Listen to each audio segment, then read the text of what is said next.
अबे कलयुग। साथियों, ऋतु और ऋचा हाजिर हैं एक बार फिर अबे कलयुग के एक नए अंक के साथ। इस अंक में क्या है खास, आइए डालते हैं एक नजर। पहले पन्ने पर है कलयुग के नाम, इस बार का संदेशा, क्या जीवन क्वांटम जंप ले रहा है। दूसरे पन्ने पर सुनेंगे फैज की एक नज्म, आगे मिलेंगे 12 साल की एक मजदूर लड़की से और बाँचेंगे मजदूर नेता अल्बर्ट पार्सन्स की 2 चिट्ठियाँ। साथ ही सुनेंगे दुनिया का चक्कर लगाने वाली अमेलिया अरहर्ट का फसाना। इसके बाद होगी जुगलबंदी शब्द और दृश्य की। इसके बाद सहेजी है इस बार की छोटी सी बड़ी कहानी के बाद बात उन बातों की जो थम गई बीच बहस में। और आखिरी पन्ने पर होगी युगांडा के कवि की नसीहत और बहुत कुछ।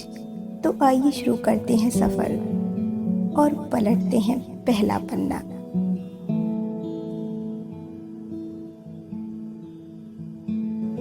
साथियों, यूं तो जीवन ने बाढ़ से अकाल तक, विश्व युद्ध से गृह युद्ध तक बहुत से समय देखे हैं, बहुत से बदलावों से गुजरा है। लेकिन आज वो जहाँ खड़ा है वो एकदम अलग समय है, एकदम जुदा। यहाँ कोई नहीं जानता कि कल कैसा होगा, चांदनी, बारिश या धूप। जिंदगी किस शक्ल में हमसे टकराएगी और हम रह पाएंगे भी या नहीं।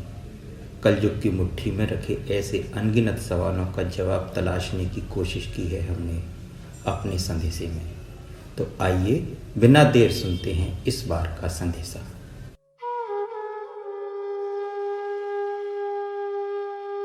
साथियों, इस साल का वसंत जीवन के लिए एक क्वांटम जंप लेकर आया। किसी ने सोचा भी नहीं था कि तमाम दौड़ यूं एक झटके में ठहर जाएगी। हैरानी होती है ना, इसी मार्च की शुरुआत में हम एक अलग ही दुनिया में थे और मार्च का अंत आते आते हम एक बिल्कुल ही अलग दुनिया में आ गिरे। स्कूल बंद, कॉलेज बंद, दुकानें बंद, ऑफिस बंद, मॉल बंद, सिनेमा बंद, सीमाएं बंद, बंद बंद बंद। लॉकडाउन और सैनिटाइजेशन जैसे शब्द मानव सभ्यता के इतिहास में पहली बार इतने ज्यादा दोहराए गए। हाथ धोने की सलाहें लगातार सुनते और गुनते हुए सबके भीतर मानो लेडी मैकबेथ का भूत जाग गया। जीवन ने एकदम से बाजी पलट दी है। इस बात पर अब भी विश्वास नहीं होता। इस पलटी हुई बाजी ने हमें यह सोचने पर मजबूर किया है कि जिंदगी में असंभव सी लगने वाली चीजें भी विचारणीय हो सकती हैं। वरना कल तक किसने सोचा था कि एक अनजान वायरस एक अदृश्य हथियार की तरह बड़े आराम और सहजता से हमारी दौड़ से हमें काट देगा और हमें आत्म मंथन का एक असंभव क्षण सौंप देगा। इस क्षण हम इतिहास में अपने होने का एक अलग अर्थ ग्रहण कर रहे हैं। हम एक नए युग, एक नई दुनिया में कदम रख रहे हैं। हम अपने तौर तरीकों को भावनाओं के एक नए आकार में सहेजना सीख रहे हैं। इतिहासकार रेमंड विलियम्स ने एक बार कहा था कि हर ऐतिहासिक दौर का एक भावनात्मक आकार होता है, इंसानी भावनाओं के संयोजन का अपना ही एक तरीका। इस क्षण हम उस नए आकार को रच रहे हैं। देखा जाए तो बदलावों की इस आधि में कुछ बदलाव कहीं ज्यादा अमूर्त और आंतरिक हैं और इस सवाल से जुड़े हैं कि हम चीजों को कैसे देखते हैं और जीवन को कैसे जीते हैं, या हमने चीजों को कैसे देखा है और जीवन को कैसे जिया है। बदलाव की ये छलांग हम पर ओवरड्यू थी। परिवर्तन या महापरिवर्तन, हम इसे जो भी कहें, यह स्थिति अकारण नहीं है। ये हमारे सामने इसलिए है क्योंकि हम अपने इतर जीवन को महसूस करने, उसका मूल्य समझने के लिहाज से पर्याप्त पैरालाइज्ड हो चुके थे।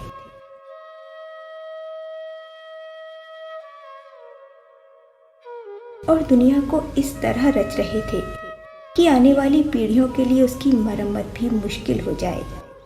और अब भीतर और बाहर से तमाम टुकड़ों में बिखरे हुए हम अचानक यकायक एक समूची सभ्यता की तरफ पेश आ रहे हैं और उम्मीद कर रहे हैं कि सब कुछ नॉर्मल हो जाएगा, जिंदगी वापस अपने पुराने ढर्रे पर लौट आएगी। बदलाव की इस क्वांटम जंप को खींचकर सीधा कर देने की हम पूरी कोशिश कर रहे हैं। कोशिश कर रहे हैं कि बड़े पैमाने पर मृत्यु को टाला जा सके। ये सब करते हुए हमें इस बात का एहसास भी है कि हम एक ऐतिहासिक क्षण में हैं। एक लंबे समय के बाद हमें यह बोध हो रहा है कि इस पल हम जो भी करेंगे, अच्छा या बुरा, उसे बाद में याद रखा जाएगा। दरअसल हमने जिस भी पल में जो कुछ भी किया, बीत चुका हर वो पल एक ऐतिहासिक पल ही था। बीते दशकों ने हमसे कुछ उम्मीदें लगाई थी कि हम कुछ करेंगे, कुछ ऐसा जिसे आने वाली नस्लें याद करेंगी। यह वही कल था जिसमें धरती के एक छोर पर सुनामी आई थी और दूसरे पर भीषण बाढ़। यह वही कल था जिसमें धरती के तमाम छोरों पर तमाम धमाके हुए थे और ऐसी कितनी ही छोटी बड़ी त्रासदियों के बीच जिंदगी दौड़ती रही थी। उन पलों में दौड़ते जाने के सिवा हमने किया ही क्या था? सामने खड़ा ये संकट अलग है। यह संकट बायोलॉजिकल है, इकोनॉमिकल है, ग्लोबल है और इससे निपटने के लिए हर दौड़ को रुकना पड़ गया है। यह सचमुच अभूतपूर्व है। इस धरती पर 7.8 अरब लोग रहते हैं और इस समय जबकि संकट ने पांव पसार दिए हैं, हमें अपनी सभ्यता की जटिलताएं, मूर्खताएं, कुटिलताएं, अक्षमताएं साफ साफ दिखाई दे रही हैं। शायद एक लंबे समय बाद अपने अद्भुत यथार्थ के खोल के बाहर हम इतनी शिद्दत से अपनी सच्चाई को महसूस कर पा रहे हैं। इस वक्त जब विज्ञान एक नाटकीय स्तर पर लामबंद हो चुका है, निजी स्तर पर हम में से ज्यादातर लोग यह मान चुके हैं कि हम विज्ञान और तकनीकी के युग में हैं। यह भावनाओं का एक नया आकार है, जहां बीमारी पैदा करने से बीमारी खत्म करने तक सोच का हर एक सिरा विज्ञान और तकनीकी की ओर खुल रहा है। यहाँ सबके हाथ में गूगल है और सब ज्ञानी है, इसीलिए यहाँ सबको सब पता है।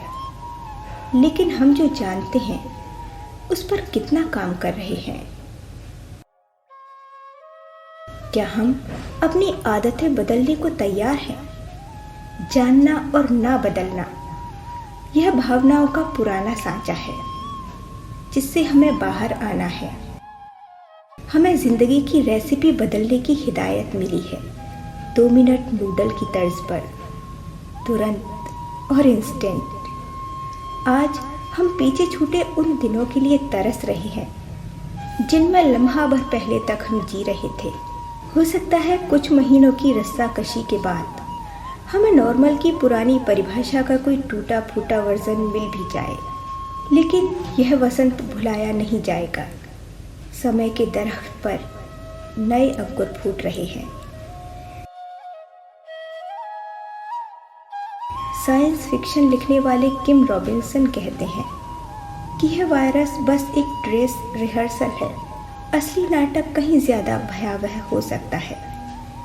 आगे की सदी जिन संकटों से गुजरेगी, यह उनकी शुरुआत भर है।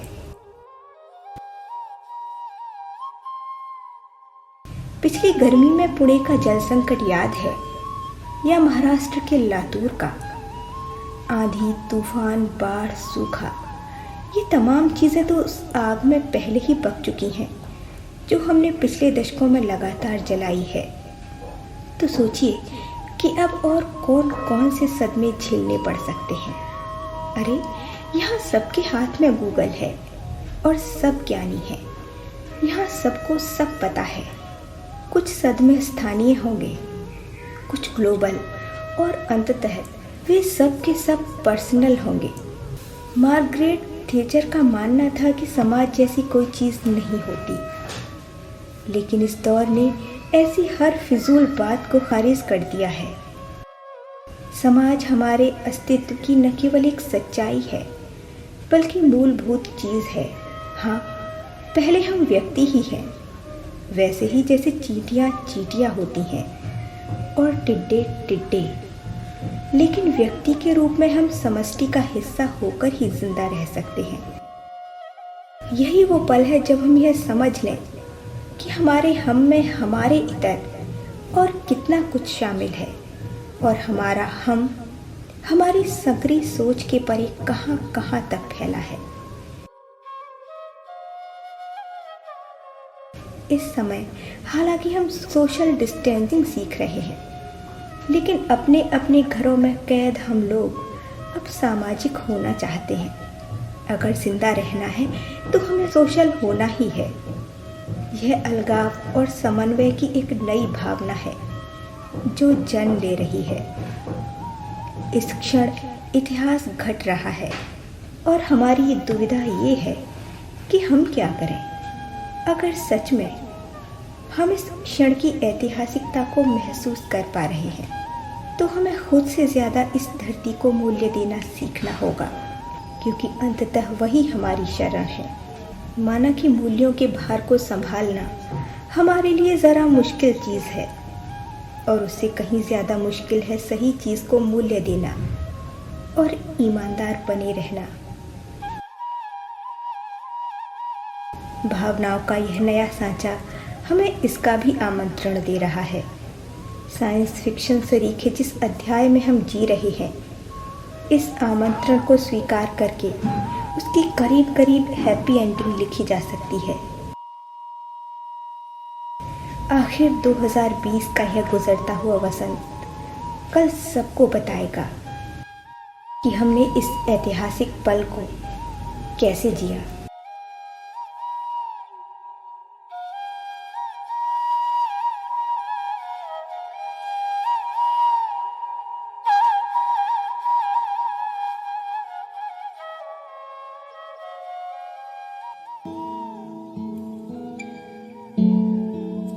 साथियों, यह ऐतिहासिक दौर से गुजरते हुए इतिहास को पढ़ने का वक्त है, क्योंकि जो गुजर चुका उसकी प्रतिध्वनि हमें बार बार कुछ नया सीखने के लिए प्रेरित करती है।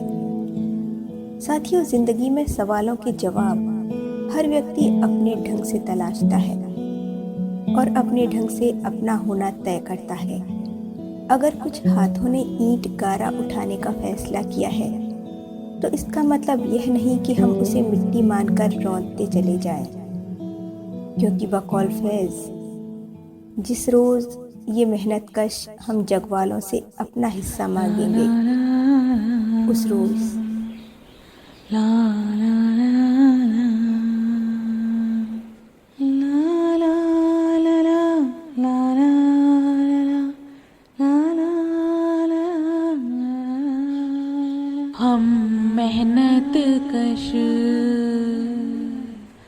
हम मेहनत कश जग वालों से जब अपना हिस्सा मांगेंगे, हम मेहनत कश जग वालों से जब अपना हिस्सा मांगेंगे, हम मेहनत कश। एक खेत नहीं, एक देश नहीं, हम सारी दुनिया मांगेंगे, हम मेहनत कश। या पर्वत पर्वत हीरे हैं, या सागर सागर मोती हैं, ये सारा माल हमारा है, हम सारा खजाना मांगेंगे, हम मेहनत कश जग वालों से जब अपना हिस्सा मांगेंगे, हम मेहनत कश। ये सारा माल हमारा है, ये सारा माल हमारा है, हम सारा खजाना मांगेंगे, हम सारा खजाना मांगेंगे, हम मेहनत कश। जो खून बहे, जो बाग उजड़े, जो गीत दिलों में कत्ल हुए, हर कतरे का, हर गुंचे का, हर गीत का बदला मांगेंगे, हम मेहनत कश जग वालों से जब अपना हिस्सा मांगेंगे, हम मेहनत कश। जब सब सीधा हो जाएगा, जब सब झगड़े मिट जाएंगे, हम मेहनत से उपजाएंगे, हम मेहनत से उपजाएंगे, बस बाँट बराबर खाएंगे, बस बाँट बराबर खाएंगे, हम मेहनत कश जग वालों से जब अपना हिस्सा मांगेंगे, हम मेहनत कश। हम मेहनत कश जग वालों से जब अपना हिस्सा मांगेंगे, हम मेहनत कश।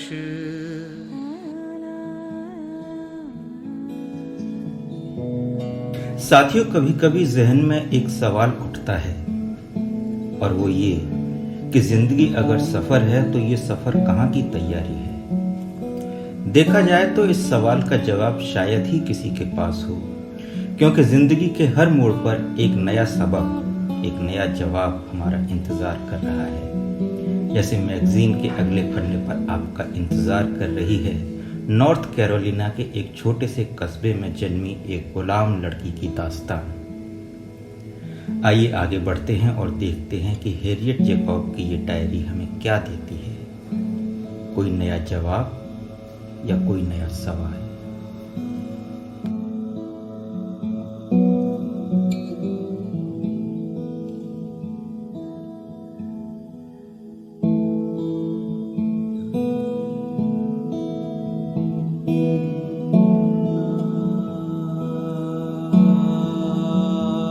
मैं जन्म से गुलाम थी, मगर बचपन की खुशनुमा 6 बरस बीतने तक ये बात नहीं जान सकी।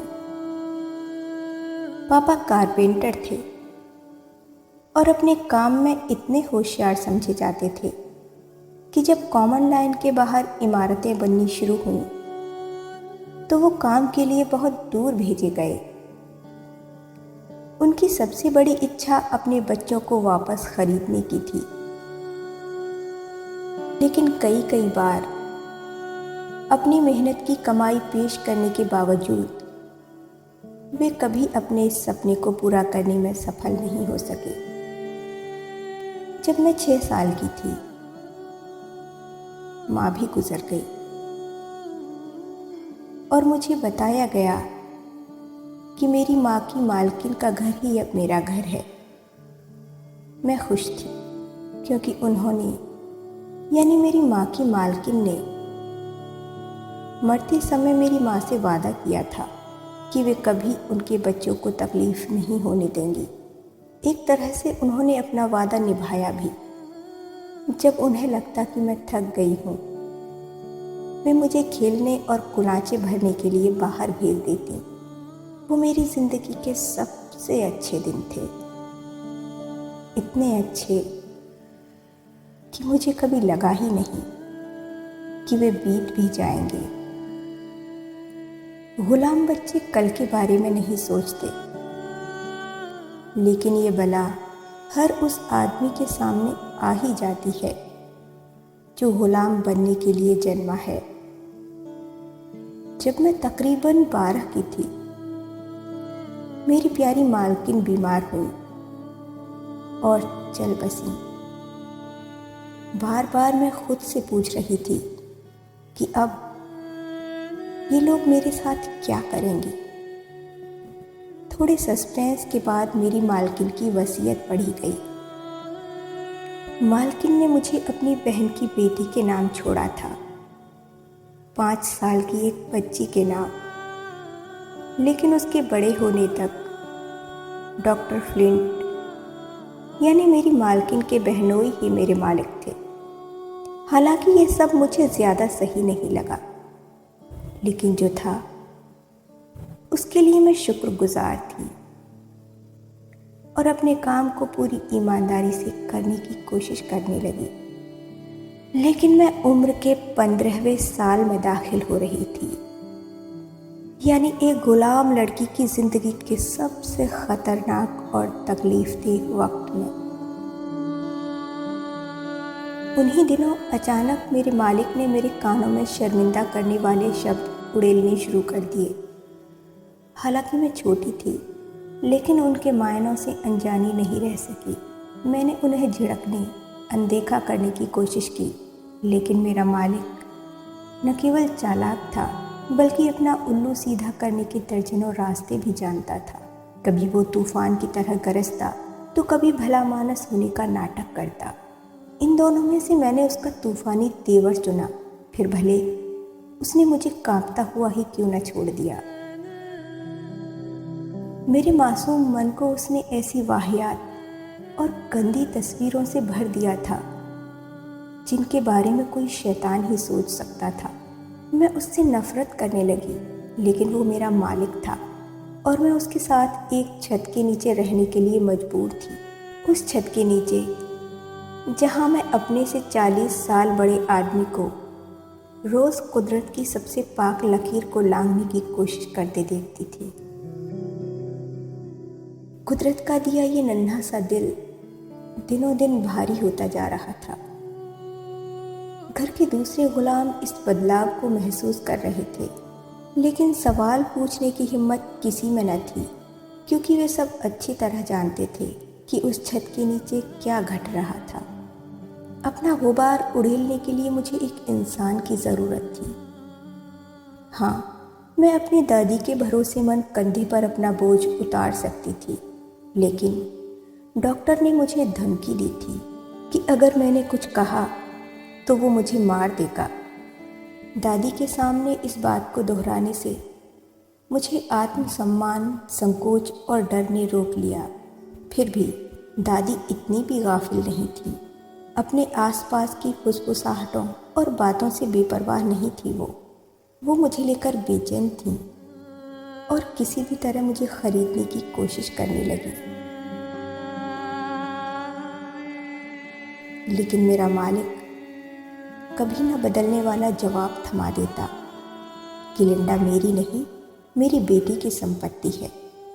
उन्हीं दिनों पड़ोस के एक नौजवान कारपेंटर से मेरी नज़र मिली और उसने मेरे सामने शादी का प्रस्ताव रख दिया। वो सजीला था और मेरे बचपन का साथी भी। मुझे लगा कि प्यार की बेल पनपने के लिए इतना काफ़ी है, सो मैं उसके साथ उसी तरह प्यार में डूबने लगी जैसे कोई लड़की पहले प्यार में डूबती है।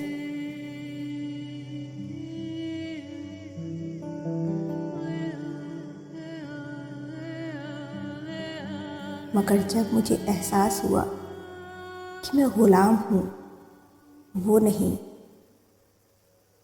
और कानून ऐसी शादी की अनुमति नहीं देगा, तो मेरा दिल बैठ गया। मुझसे शादी करने के लिए मुझे खरीदना ज़रूरी था। वो इसके लिए तैयार भी था, लेकिन मैं जानती थी कि मेरा मालिक कभी इसके लिए रजामंदी नहीं देगा। एक दिन डॉक्टर फ्लिंट ने मुझे बुलाया, तो तुम उस निक्कर से शादी करना चाहती हो? हाँ, वो बेतरह गुस्से से चिल्लाया, तुम्हारी हिम्मत कैसे हुई? लगता है तुमने कुत्ते के पिल्लों की बेइज्जती को थोड़ा ज़्यादा ही दिल पर ले लिया है। मैं मुस्कुराई। अगर वो कुत्ते का पिल्ला है तो मैं भी तो वही हूँ। हम दोनों एक ही नस्ल के हैं।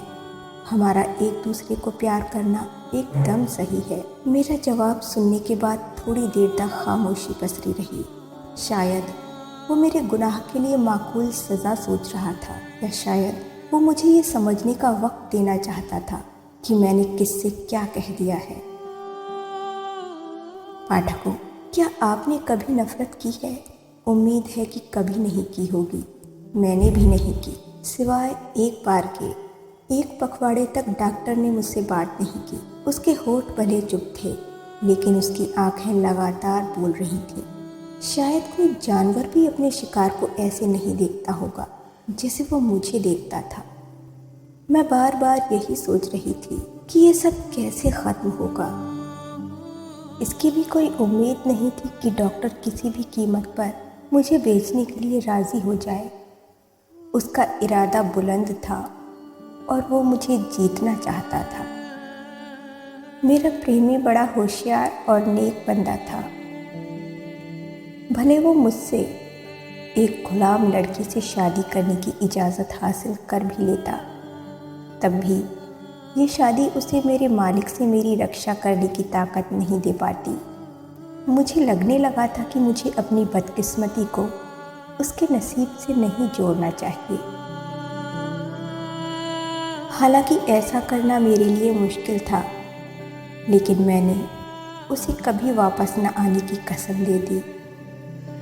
मैंने उससे कहा कि वो चला जाए किसी आज़ाद मुल्क में, जहाँ उसकी ज़ुबां पर पहरे न हो और न उसका हक मारा जाए।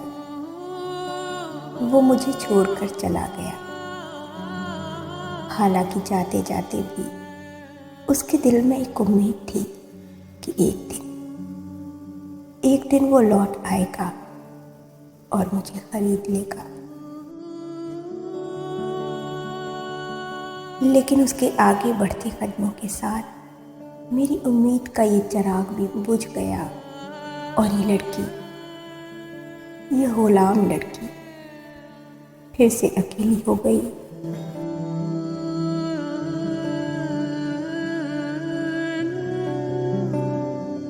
मैं जानती हूँ कि ये एक सपाट बयान है, ऐसा बयान जिसकी बातें झेलने से ज़्यादा सुनने में आसान लगती हैं।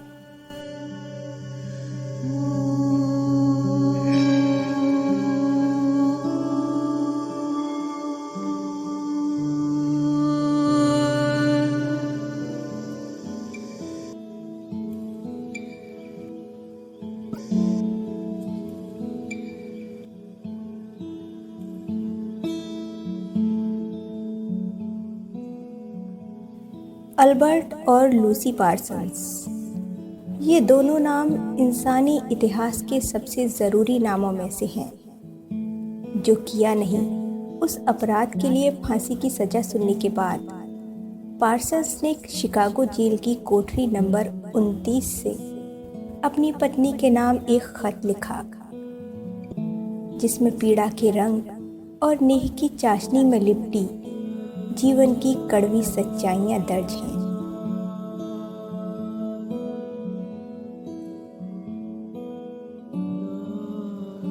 प्रिय लूसी, आज सुबह हमारे बारे में हुए फैसले से अत्याचारियों में खुशी छा गई है और शिकागो से लेकर सेंट पीटर्सबर्ग तक के धनी आज दावतों में शराब की नदियां बहाएंगे। लेकिन हमारी मौत दीवार पर लिखी ऐसी इबारत बन जाएगी जो नफरत, बैर, ढोंग, पाखंड, अदालत के हाथों होने वाली हत्या, अत्याचार और इंसान के हाथों इंसान की गुलामी के अंत की भविष्यवाणी करेगी। दुनिया भर के दबे कुचले लोग अपनी कानूनी बेड़ियों में कसमसा रहे हैं। विराट मजदूर वर्ग जाग रहा है। गहरी नींद से जागी हुई जनता अपनी जंजीरों को इस तरह तोड़ फेंकेगी जैसे तूफान में नरकुल टूट जाते हैं। ऐसा कोई सबूत नहीं था कि जिन 8 लोगों को मौत की सजा सुनाई गई है उनमें से किसी को भी हेमारकट की घटना की जानकारी थी। लेकिन इससे क्या फर्क पड़ता है? सुविधाभोगी वर्ग को एक शिकार चाहिए था, उन्हें मिल गया। वे हमारे जान से कम किसी चीज से संतुष्ट नहीं होंगे। हम सब परिस्थितियों के वश में होते हैं। हम वैसे ही हैं जो परिस्थितियों ने हमें बनाया है। यह सच दिन ब दिन साफ होता जा रहा है। लूसी, मुझे तुम्हारे और हमारे छोटे छोटे बच्चों के लिए अफसोस है। एक अनुरोध है कि मेरे न रहने पर तुम जल्दबाजी में कोई काम नहीं करना और मेरे उन आदर्शों को और ऊंचा उठाना जिन्हें मैं पीछे छोड़कर जाऊंगा। बच्चों को बताना कि उनका पिता एक ऐसे समाज में जहां 10 में से 9 बच्चों को गुलामी और गरीबी में जीवन बिताना पड़ता था, उसने उनके लिए आजादी और खुशी लाने का प्रयास करते हुए मरना बेहतर समझा। उन्हें आशीष देना। मैं चाहूं रहूं या ना रहूं, हम एक हैं। तुम्हारे लिए, जनता और मानवता के लिए मेरा प्यार हमेशा बना रहेगा। अपनी इस काल कोठरी में मैं बार बार आवाज लगाता हूं, आजादी, इंसाफ, बराबरी।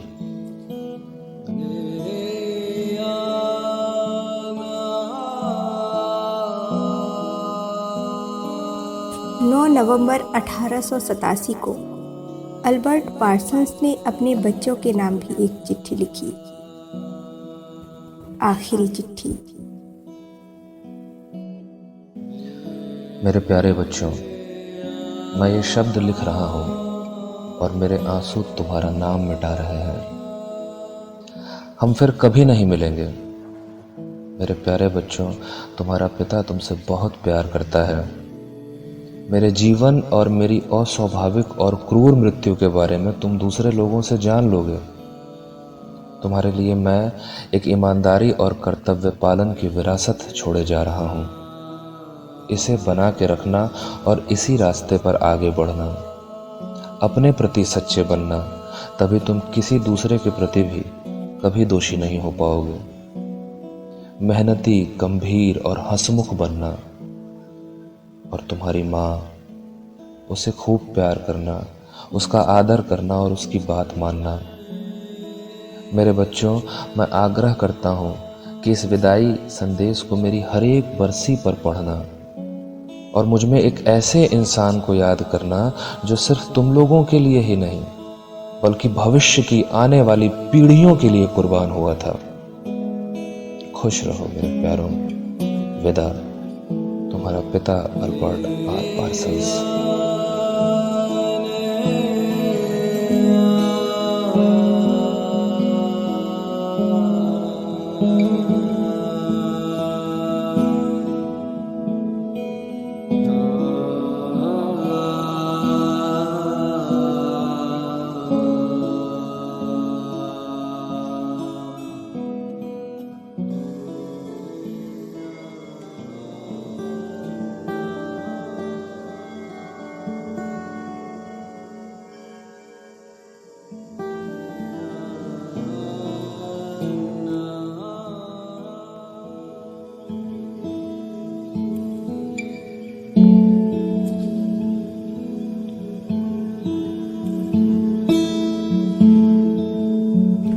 दोस्तों, क्या ऐसा संभव है कि किसी व्यक्ति का सामाजिक जीवन एक दशक से भी छोटा हो, लेकिन उसका प्रभाव दशकों के बाद भी कायम रहे?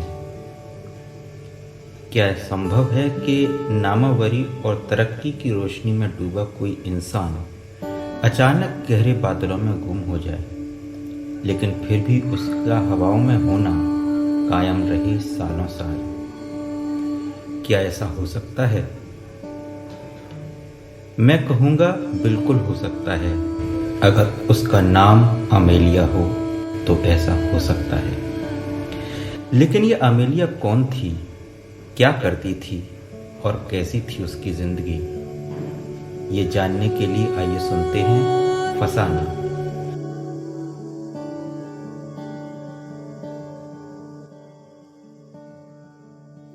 मैं नहीं जानती कि हवाओं पर तैरने का सपना कितना पुराना है, या किस आँख ने पहली बार बादलों पर सवार होने का ख्वाब बुना। हाँ, मगर जब मैं 6 साल की थी तब राइट ब्रदर्स की उड़ान 1903 के इतिहास में फर्स्ट फ्लाइट के रूप में दर्ज हुई। मेरे लिए यह घटना खिड़की के सहारे रखे जेरेनियम पर कली खिलने जैसी आम घटना थी, क्योंकि तब न मुझे हवाओं में दिलचस्पी थी और न हवाई जहाज में। उस वक्त तो मैं अपनी बहन मुरियल के साथ वे खेल खेला करती थी जिनको लड़कों के लिए रिजर्व माना जाता था। उस छोटी उम्र में भी मुझे यह महसूस होता था कि लड़कियों को, और ख़ास तौर पर उन लड़कियों को जिनके झुकाव परंपरागत नहीं, निष्पक्ष अवसर नहीं मिलते। मैंने हमेशा टेनिस, हॉकी, बास्केटबॉल, बाइसिकलिंग जैसे खेलों में बढ़ चढ़कर हिस्सा लिया, पर लड़की होने के कारण मुझसे चुपचाप घर में बैठे रहने या हाउसकीपिंग से जुड़े खेल खेलने की उम्मीद की जाती थी। सिर्फ लैंगिक भिन्नता के कारण एक खूंटे से बांध दिए जाना मेरी समझ से परे की बात थी। इसलिए एक और जाने अनजाने में हर वो काम करने की कोशिश करने लगी जो पुरुषोचित माने जाते थे, और दूसरी ओर मेरी स्क्रैप बुक में उन तमाम वुमेन अचीवर्स की तादाद बढ़ने लगी जो फिल्म, कानून, तकनीकी, प्रबंधन, प्रशासन जैसे क्षेत्रों में विजय पताका फहरा रही थी। इन्हीं दिनों वो नाटकीय किस्सा घटित हुआ। उन दिनों हम बच्चों पर क्रिएटिविटी का भूत सवार था। आए दिन हम कुछ न कुछ बनाते रहते। एक रोज हम लोगों ने मिलकर एक रोलर कोस्टर बनाया। सब कुछ अंडर कंट्रोल था, पर पता नहीं कैसे उसके ट्रायल रन के दौरान मैं चारों खाने चित्त हो गई। मेरी ड्रेस फट गई, बाल बिखर गए और चेहरे पर भी धूल लिपट गई। पर यह अनुभव बड़ा कमाल का था, एकदम उड़ने जैसा।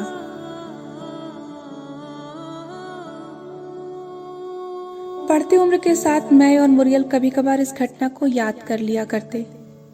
नहीं, किसी सपने की तरह नहीं, अपने बचपने की तरह। 1914 में मम्मा हम दोनों बहनों को लेकर रहने के लिए शिकागो चली गईं। यहीं यार्डे पार्क स्कूल में मैंने अपनी ग्रेजुएशन की पढ़ाई पूरी की। उन्हीं दिनों मैं क्रिसमस की छुट्टियां मनाने मुरियल के पास टोरंटो गई हुई थी। यहाँ मुझे एक आदमी दिखाई दिया। अपने कई अंग गंवा चुका यह आदमी पहले विश्व युद्ध की विभीषिका का जीता जागता सबूत था। उसे देखने के बाद सुकून से पढ़ाई में रम जाना मेरे लिए संभव न हो सका। मैं एक हॉस्पिटल में वॉलंटियर नर्स बन गई। कई साल मैं वहीं रही। यहाँ रहते हुए मुझे एहसास हुआ कि जीवन को सांत्वना और भलाई की कितनी जरूरत है। मगर कई बार ऐसा भी हुआ जिसे मैं भलाई समझ रही थी, वह भलाई के खोल में लिपटी बुराई थी, या कहूँ मनुष्य का दोगलापन जो शांति की गुहार लगाता था मगर युद्ध की तैयारियां करना नहीं छोड़ता। यह सब देखकर कई बार बेतरह दम घुटने लगता था। पता नहीं ये मेरे जरूरत से ज्यादा भावुक होने का नतीजा था या कमजोर रोग प्रतिरोधक क्षमता कि नर्स की ड्यूटी निभाते हुए मैं खुद पेशेंट बन गई।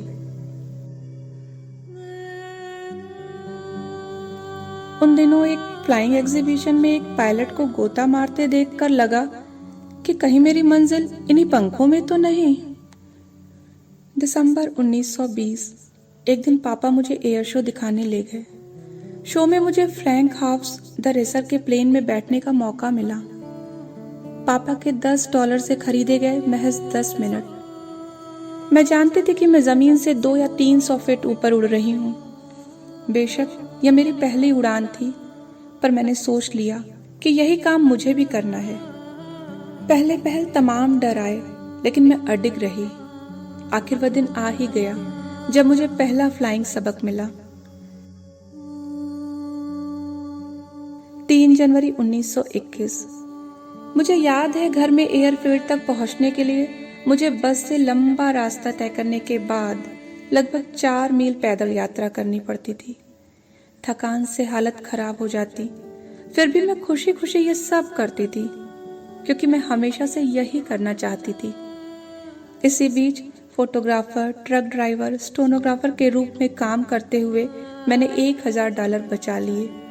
इतने ही डॉलर मम्मा ने मेरे राइट डिसीजन के नाम पर दे दिए और 6 महीनों बाद ही मैंने अपना पहला निजी विमान द कैनरी खरीद लिया। अब मैं फ्लाइंग फील्ड में पैर जमाने के लिए पूरी तरह से तैयार थी। अक्टूबर 1922 को मेरे खाते में महिला वर्ग में 14,000 फीट की ऊंचाई पर पहुंचने का कीर्तिमान दर्ज हुआ और मई 1923 में मैं पायलट लाइसेंस हासिल करने वाली 16वीं महिला बनी। इसी बरस जब मैं नित नई ऊंचाइयों को छूने के सपने देख रही थी कि मेरे सामने एक आर्थिक संकट आ खड़ा हुआ। अपने उड़ान के खर्च संभालने का कोई जरिया न देख मैंने कैनरी को बेचकर दूसरा प्लेन खरीदा। पीले रंग के इस छोटे प्लेन को मैंने नाम दिया येलो पेल, यानी पीला जोखिम। सचमुच आखिर उस समय में अपने लक्ष्य पर कायम रहना एक जोखिम ही था। यह जोखिम तब और दुगना हो गया जब वक्त ने दोबारा हॉस्पिटल पहुंचा दिया। थोड़े स्वास्थ्य लाभ के बाद मैंने वापस कोलंबिया यूनिवर्सिटी की राह पकड़ी। आखिर अधूरी शिक्षा तो पूरा करना ही था, पर मम्मा अब मेरे खर्च उठाने में समर्थ नहीं थी।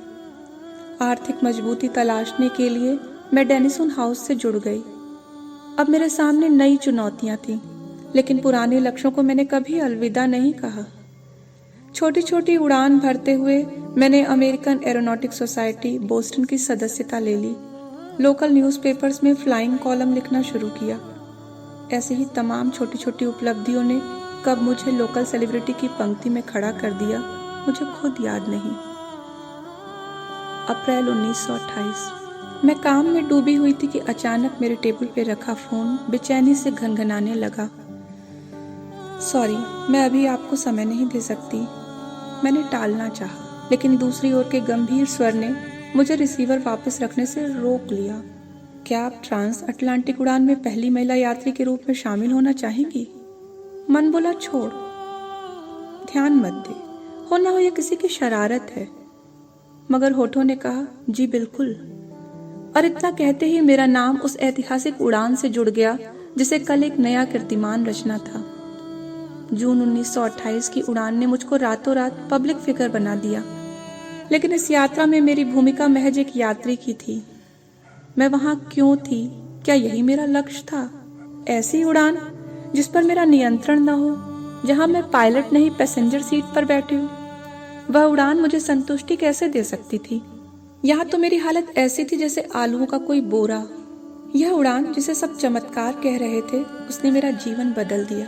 अटलांटिक महासागर को पार करने वाली पहली महिला यात्री का रिकॉर्ड कायम करने के साथ ही मुझे कार्यक्रमों में इतना अधिक व्यस्त हो जाना पड़ा कि मेरे पास डेनिसन हाउस के कामों के लिए वक्त ही नहीं रहा। इस बात की ग्लानि मुझे हमेशा रहेगी। अगले कुछ साल मैंने उड्डयन प्रवक्ता, लेखिका और एयरलाइंस इंडस्ट्री की सदस्य के रूप में देश विदेश में अपना संदेश प्रसारित करते हुए बिताए। उन दिनों जब मेरे संदेश दुनिया भर में गूंज रहे थे, जॉर्ज पटनेम बड़े चुपके से मेरे मन की दुनिया में दाखिल हुए और आखिर में 1931 में हम एक हो गए। हमारा एक होना अपना अस्तित्व खोए बगैर दो अलग अलग सत्ताओं के आपस में घुल जाने जैसा था। जॉर्ज की सोच अपने समय से बहुत अलग थी। विवाह के बाद भी मैंने अपना नाम नहीं बदला और उन्होंने भी कभी नहीं चाहा कि मैं ऐसा करूं। मेरी एयर और पब्लिक लाइफ का प्रबंधन जॉर्ज ही करते थे। इतना ही नहीं, वो तमाम बातें जो मैं भूल जाया करती थी उन्हें याद भी रखते थे। जॉर्ज का हाथ थामकर आगे बढ़ते हुए मैं पूरी तरह से उड़ान को समर्पित हो गई। सुनने में अच्छा लगता था जब मेरे आसपास के लोग आत्मविश्वास और हौसलों की मिसाल देते थे। शायद मैंने अपनी क्षमताएं बहुत हद तक सिद्ध कर दी थी, मगर अभी कितने ही क्षितिज बाकी थे। साल 1932, 14 घंटे 56 मिनट में अटलांटिक को अकेले पार कर मैंने वो कर दिखाया जो मैं करना चाहती थी। उम्र बढ़ रही थी और मेरे नाम कीर्तिमान भी। और अब उम्र के 40वें पड़ाव पर मैं दुनिया का चक्कर लगाने का सपना देख रही थी। 21 मई 1937 को साथी नेविगेटर फ्रेड नूनन के साथ मैंने अपने सपने की ओर कदम बढ़ा दिया। तमाम आशाएं, आशंकाएं मुझे घेरे थीं, पर मैं कोई दबाव, किसी तनाव को याद रखना नहीं चाहती थी, सिवाय इसके कि मैं उड़ती हूँ क्योंकि उड़ना मुझे पसंद है। इसके बाद वक्त ने अमेलिया को इतना वक्त नहीं दिया कि वो हमें आगे की कहानी सुना सके। 21 मई 1937 की उड़ान उसकी अंतिम उड़ान साबित हुई।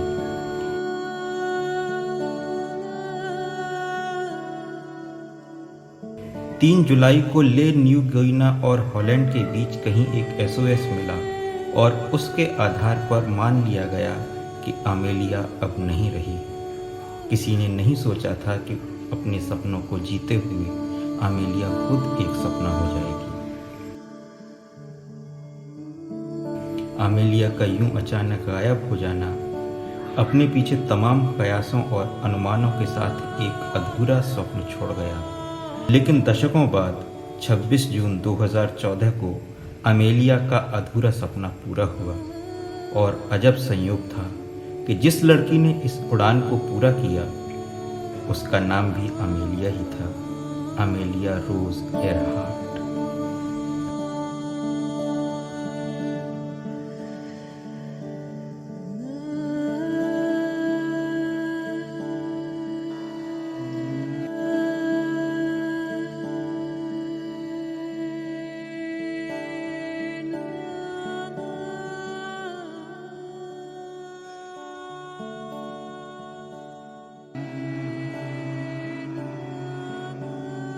साथियों, अतीत के पन्नों से निकलकर आइए एक बार फिर लौटते हैं वर्तमान की ओर और देखते हैं हिंदी आलोचक संपादक शंभुनाथ के शब्दों के साथ मनीष गिरधानी के कैमरे की जुगलबंदी।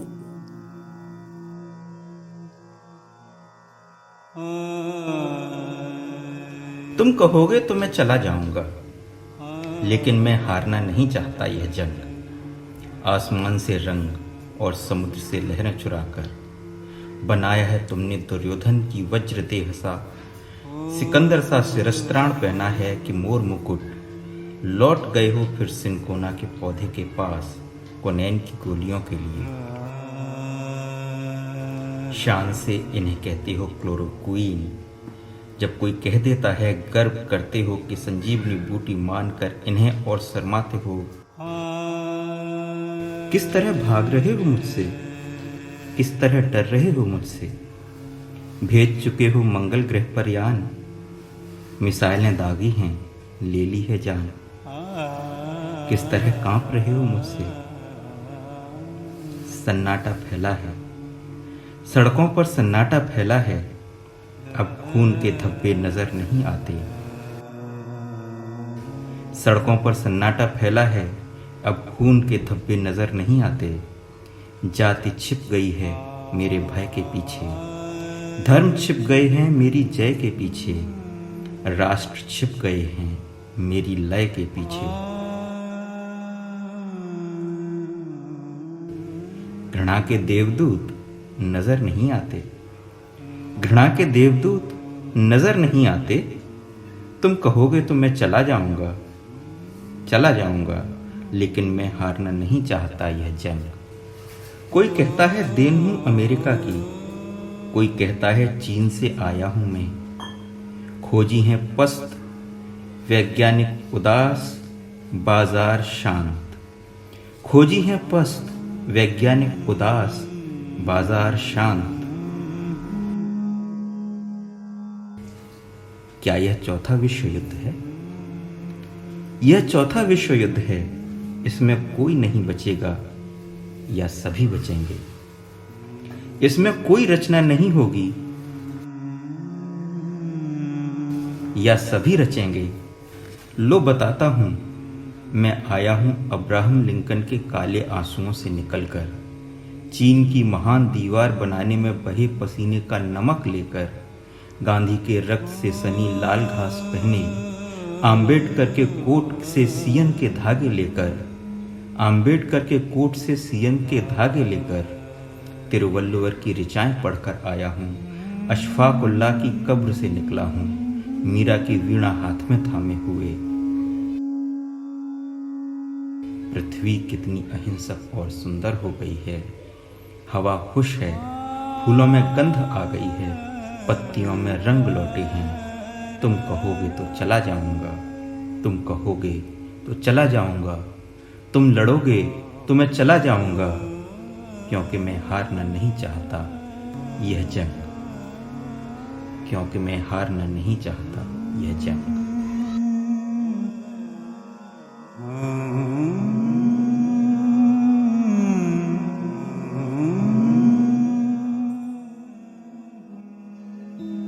भले ही समय की अपनी सत्ता हो, लेकिन वसंत से पतझड़ होता इंसान नित नई कथाएं, नए किरदार, नए चेहरे गढ़ता ही रहता है, ताकि आज की मुट्ठी में छोड़कर जा सके कुछ सीख कल के लिए। तो बढ़ते हैं आगे और पलटते हैं अगला पन्ना, सुनते हैं रौन के की रचना फिजूल जगर।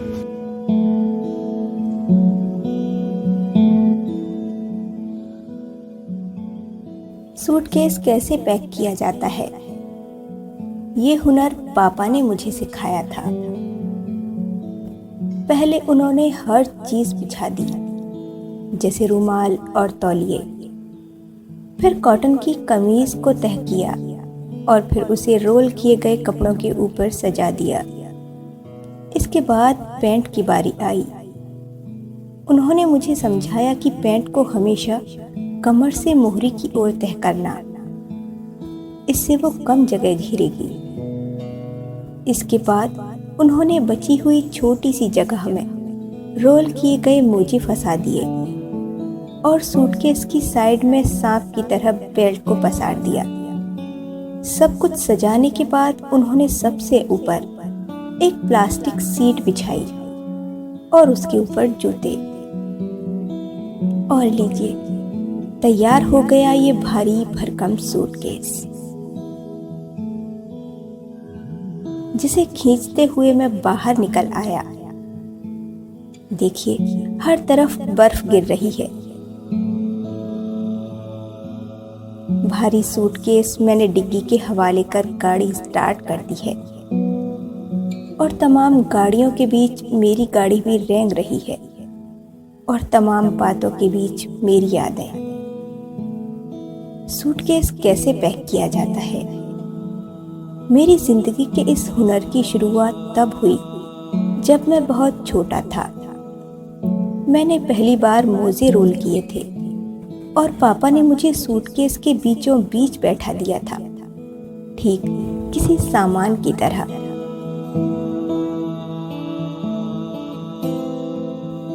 आज मेरी यादों में वो सूटकेस जैसे कोई नदी बन गया है और इस वक्त उसका हर एक सामान मेरे साथ तैर रहा है। घड़ी, चश्मा, मोजे, बेल्ट, सब कुछ। कुछ बंदों का अपने पापा के साथ याराना होता है, इतना कि एक साथ कप हिलाते हुए वे शेवरलेट की बातें करते हैं। लेकिन मैं और मेरे डैड सूटकेस पैक करने की बातें करते थे। 12 का होते होते मैं पापा का सूटकेस जमाने लगा, पर केवल तब जब वो बिजी होते थे। कोशिश तो खैर मम्मी ने भी की थी, पर उनमें वो हुनर नहीं था। पहली बार जब मैंने पापा का सूटकेस जमाया तो वे उसे चेक किए बिना ही चल दिए। बाद में उनका मैसेज आया, परफेक्ट। यह शब्द मेरे लिए बड़ा मायने रखता है, परफेक्ट।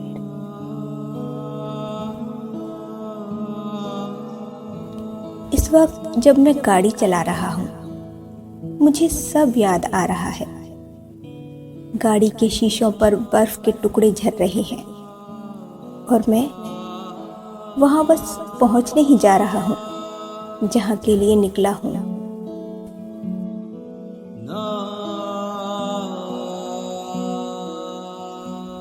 मम्मी दरवाजे पर खड़ी मिली, मुझे देखते ही गले से लग गई।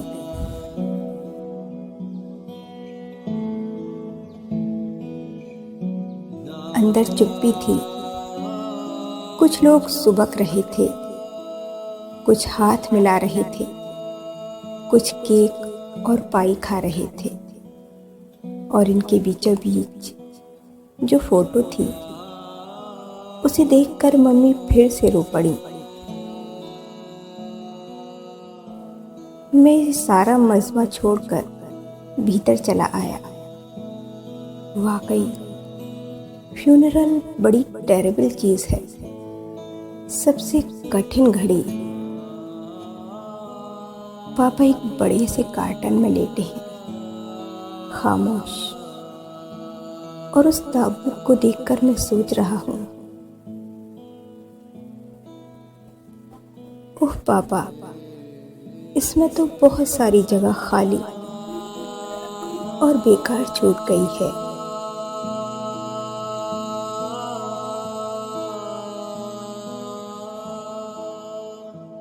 दोस्तों, हमारे सामने जो पल है वो कभी भी आखिरी पल में बदल सकता है। अच्छा हो कि उससे पहले हम देख लें कि जिंदगी के सूटकेस में हमने क्या क्या भरा है, और जो खाली जगह है वहां समय रहते क्या भरा जा सकता है, क्योंकि यहाँ हर घड़ी कोई एक जिंदगी विदा ले रही है बिना अलविदा कहे।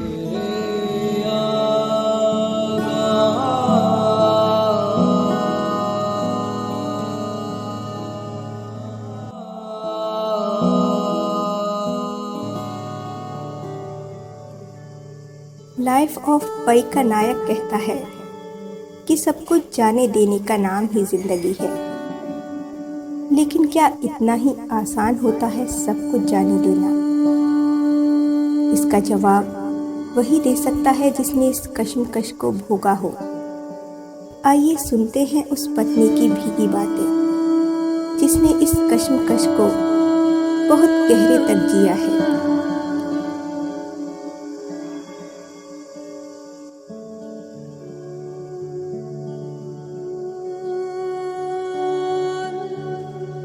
आज भी जब किसी को देखती या सुनती हूं कि वो कैंसर से हार गया, तो मन ही मन सोचती हूं कि उससे बड़ा योद्धा तो कोई था ही नहीं। वो तो युद्ध क्षेत्र में गिरा अभिमन्यु था, जो आखिरी सांस तक लड़ा। और तभी मैं सोचने लगती हूं, तुम्हारे साथ कैंसर से लड़ते हुए मैंने भी तो तुम्हारे सारथी की जिंदगी जी है। मैं कभी इस बारे में बात करना भी नहीं चाहती, लेकिन शायद तुमको गए हुए आज पूरे 1 साल 4 महीने और 6 दिन हो चुके हैं। फिर भी जब मैं अपनी आंखें बंद करती हूं तो कानों में उन सब मशीनों की बीप की आवाज मेरे रोंगटे खड़े कर देती है। ऐसा कोई भी दिन नहीं गया होगा जब वो तुम्हारे साथ बिताया वो आखिरी लम्हा याद ना किया हो, जब मैंने खुद तुम्हारी उन टूटती हुई आखिरी सांसों को दोबारा ना लौटने की गुजारिश की हो। ये बिल्कुल ऐसा था जैसे मेरे शरीर से खींचकर मेरी आत्मा को अलग किया जा रहा था। मेरी आंखों के आगे तुम्हारा असहनीय दर्द से तड़पना और शरीर में रेंगती हुई तुम्हारी अटकती सांसें जैसे मुझसे बार बार तुमको आजाद कर देने की गुजारिश कर रही थी। और मैं बस असहाय सी बैठी उन खूबसूरत कल्पनाओं में खोई जा रही थी, जब हम एक दूसरे को उस चेहरे पर पड़ी झुर्रियों और उम्र के साथ हुए सफेद बालों के साथ निहारना चाहते थे। पर जानते हो, वो उम्र का दौर तुम पर अब कभी नहीं आएगा, क्योंकि तुम हमेशा कहते थे ना, देखना मुझ पर बुढ़ापा कभी नहीं आएगा। हाँ, तुम आज फिर से मुझसे जीत गए। तुम हमेशा मुझसे कहते थे कि जब तक तुम नहीं कहोगी मैं यहां से कहीं नहीं जाऊंगा। शायद इसीलिए तुम उस असहनीय दर्द को सहकर भी कितनी बार उन टूटी हुई सांसों को फिर से जोड़कर मेरे पास लौट आए थे। लेकिन आज मैं देख रही थी तुम थक चुके हो, इसलिए आज मैं तुमसे अलविदा बोलती हूं। जाओ, तुमको आज इजाजत है इस बेदम हुए शरीर को छोड़कर जाने की। लेकिन आज मैं बस आखिरी बार तुम्हारे माथे को सहलाना चाहती हूं। एक आखिरी बार अपनी दर्द से बरसती आंखों के सावन से तुम्हारी देह को भिगोना चाहती हूं। आज वो लम्हा एक बार फिर से जी लेना चाहती हूं जब मैंने तुम्हें पहली बार देखा था। और आज तुमको अपनी आखिरी विदाई भी दे रही हूं। तुमको बहुत शिकायत थी ना कि मुझे सोने भी नहीं देते। क्यों बार बार मुझे जगा दिया जाता है? तो आज तुमको जगाने की कोई कोशिश नहीं होगी। तुम अपनी सांसों को समेटकर इस स्वच्छंद हवा की लहर की एक लंबी उड़ान भरो। धीरे धीरे अपने को इस दर्द से खुद आजाद करो।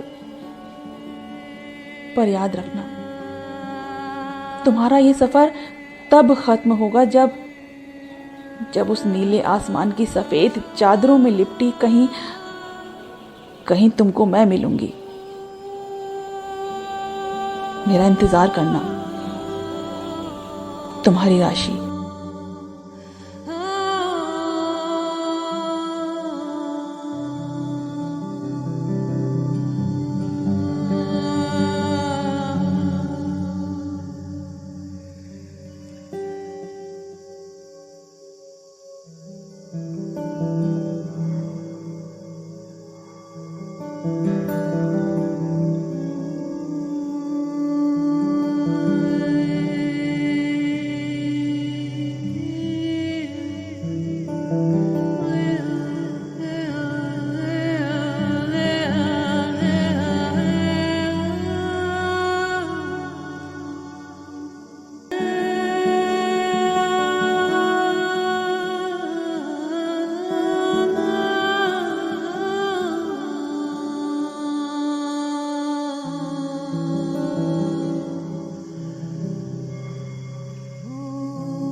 सिल्विया पाथ कहती हैं कि जीवन की तरह मृत्यु भी एक कला है। अभी कलयुग के आखिरी पन्ने पर इस कला की बारीकी सिखा रहे हैं सोलोमन ओचो ओब्रू।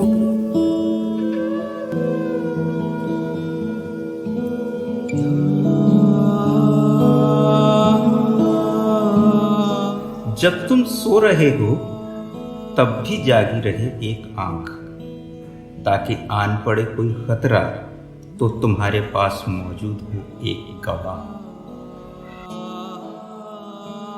जब तुम सो रहे हो मुस्तैद रखना अपना एक हाथ, ताकि आ ही जाए कोई लुटेरा तो वो बचा सके तुम्हारा जिस्म। जब तुम सो रहे हो तब भी चौकन्ना रखना एक कान, ताकि जब भी कोई फुसफुसाए तो सुनी जा सके राज की बात। अगर तुम मर भी जाओ तब भी मरना नहीं। अगर तुम मर भी जाओ तब भी मरना नहीं। तुम मौत को इतनी भी छूट न देना कि वो मार ही डाले तुमको पूरा का पूरा।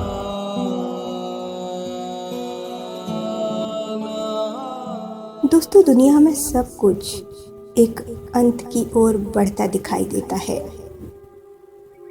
लेकिन जीवन की इस श्रृंखला का कोई अंत नहीं। यहाँ सब कुछ एक अनंत प्रक्रिया का हिस्सा है, जहाँ हर आरंभ में एक अंत है और हर अंत में एक आरंभ। तो आप बताइएगा कि आपने क्या देखा इन दिनों?